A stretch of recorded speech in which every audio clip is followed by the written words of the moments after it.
Let's do it. I want you to get excited about your life. Here we go.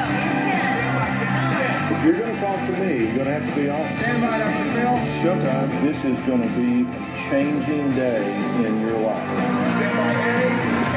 And roll it. Check it. Let's go.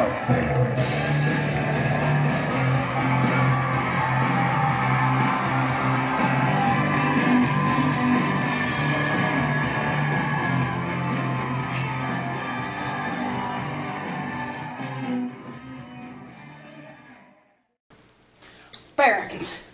Can't live with them, can't live without them. Today, we are here to talk with two men who were featured in Truman Capote's novel, In Cold Blood. The Dr. Phil team went to their apartment to interview their life stories and what their parents did for them while they were growing up and what they continue to do now. This is Mr. Perry Smith, deceased convicted murderer of the Clutter family in Holcomb, Kansas. Perry, could you please describe your relationship between you and your parents?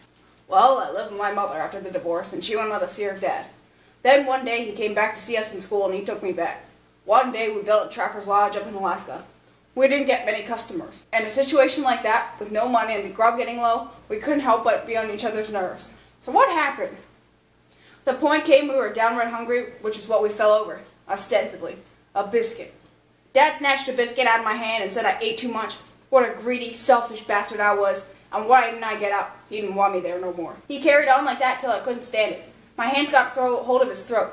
My hands. But I couldn't control them. They wanted to choke him to death. Then he pointed his gun at me and tried to kill me. When he realized it wasn't loaded, he threw me out of the house. So your relationship with your father was very volatile. I guess, but he usually stood up for me. How so? I was in jail once and he wrote a letter to the warden. Could you please read us this letter? Okay. Childhood. Be glad to tell you, as I see it, both good and bad. Yes. Perry birth was normal, healthy, yes. Yes, I was able to take care of him properly until my wife turned out to be a disgraceful drunkard when my child were at school age. Your mother was an alcoholic. That must be devastating. Yeah, we were broke a lot too, and the only thing we could afford was this condensed milk stuff which was full of sugar. I think that's what made my kidneys fail. Then I used to wet the bed a lot and I'd get whipped for it. Who whipped you? The nuns in this Catholic orphanage my mom sent me to. I've had an aversion to nuns ever since. You know, Dick once wanted to go into a church and borrow some stockings from nuns, but I didn't want to. Dick Hickock, yes? Yeah. Do you mind if we bring him in? Sure. So, Dick, how's your relationship with your parents? Fairly normal. My folks were okay. I was pretty popular among my classmates in high school, but then we were too broke so we couldn't go to college, and I had to work to make ends meet. Interesting. We also have a guest family coming here that also has a tragic story. The mother of the family committed suicide after discovering that she was with child. Please welcome our man and his son coming from a post-apocalyptic world, John Doe and his son, John Jr. Hi. So today we invited you two here to talk about one thing John Doe knows a lot about, parenting. John Doe, could you please describe your relationship with your son? Sure. Well, when the world went to ruin, there's just me, my wife, and him. So we spent a lot of time together.